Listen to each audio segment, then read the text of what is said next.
It's a football kwa sababu mpira wa miguu na matokeo matatu na tumefanya makosa, wenzetu wametuadhibu. Kwa hiyo tumepokea hii kama changamoto ambayo tunakwenda kuifanyia kazi kwenye picha mazoezi. Kwa hiyo hakuna kingine zaidi ya kusema football. Lakini mlijinasibu mwanzoni kwamba hawa Simba kwa namna yoyote hawachomoki. Kila timu ambayo inashiriki ligi ya soka Tanzania bara lengo lake la kwanza ni kuchukua ubingwa wa ligi kuu. Kwa hiyo unapochukua ubingwa wa ligi kuu tafsiri yake lazima ushinde mechi. Tumejipanga kushinda mechi lakini tumefanya makosa kama ulivyo mpira wa miguu ni mchezo wa makosa. Tumefanya makosa, wenzetu wametumia makosa yetu, wametuadhibu, wamepata point 3. Kinachofuata sasa kwa Mbeya City. Mbeya City kwa sasa tutakwenda kupata mapumziko takriban siku 10. Mara baada ya hapo tutarejea kambini tena kujiwinda na michezo mingine ya ligi kuu ya soka Tanzania bara.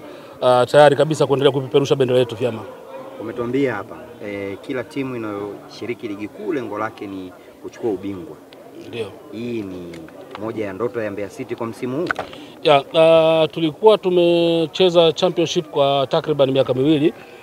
Mara baada ya kurejea tangu mwanzo wa msimu tulisema kwamba tunakuja kwenye ligi kuu, tuko na mpango mkakati wa miaka 3. Mwaka wa kwanza ndio huu ambapo mpango wetu mkakati kuhakikisha kwamba tunakuwa kwenye top 6. Kama unavyojua unapokuwa na nafasi ya 6 unakuwa nafasi nzuri ya kuweza kufanya mazungumzo na watu kwenye uwekezaji na vitu kama hivyo. Kwa hiyo nia yetu bado iko pale pale na mapambano yanaendelea. Mmecheza na Young Africans mkapata sare of course na leo mmefungwa na Simba. Kwako umeona hizi mechi mbili ipi ilimipa kashikashi ama ipi ilimipa ugumu sana? Mechi dume unaona kabisa ilikuwa ipi hata wewe kwa sababu mpira wa miguu ni transfer game, mchezo wa wazi. Kwa ulikuwa unaona kabisa mechi ipi kwa ngumu. Timu ya Bahati imefanikiwa kupata ushindi leo lakini mechi ngumu ilikuwa ya kule Mbeya dhidi ya Yanga. Umesema malengo ni kusalia kwenye top 6. Lakini kwa mwenendo ambao yuko nao sasa hivi Mbeya City unaona mnaweza mkafikia kwa sababu ni michezo takriban 4 sasa mfululizo. Mwenendo unanifananisha na nani?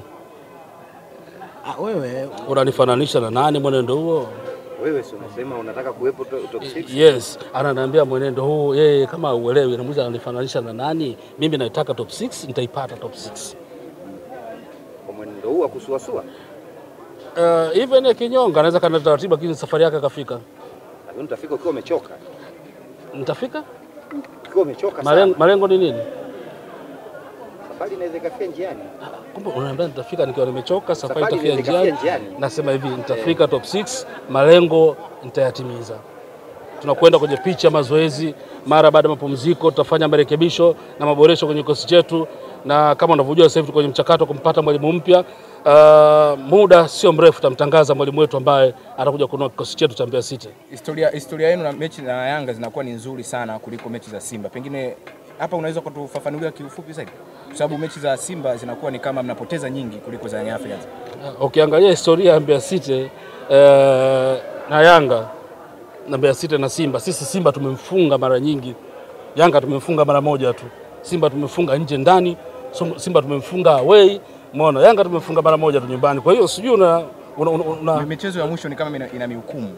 Naam? Michezo ya mwisho ni kama ina mihukumu kwa upande wenu mnapokutana na Simba. Sijaelewa maana ya swali lako. Yaani mmefungwa michezo ya mwisho mara nyingi sana na Simba. Kuliko nani? Kuliko Simba kamefunga nyinyi mara nyingi sana, maana nikakuuliza hili swali. Ndio maana nasemaje? Ukiniambia Yanga sawa na rekodi ya kumfunga mara moja tu. Lakini Simba nimemfunga mara nyingi, tena nimepiga nje na ndani. Wakati mnashuka kutoka kwenye ligi kuu kwenda championship, mechi zote mbili na Simba zilikuwa shughuli, lakini mechi ya mwisho ya Yanga mlitoa sare ya 3-3 na mmerejea mmeanza ligi na sare ya Yanga, mmeanza ligi kwa kupoteza dhidi ya kwenye goli 3 dhidi ya Simba. Mimi na wewe tutakutana mara baada ya ligi kuisha wakati Simba amekuja Sokoine kwa sababu mimi na Simba sijamalizana nayo.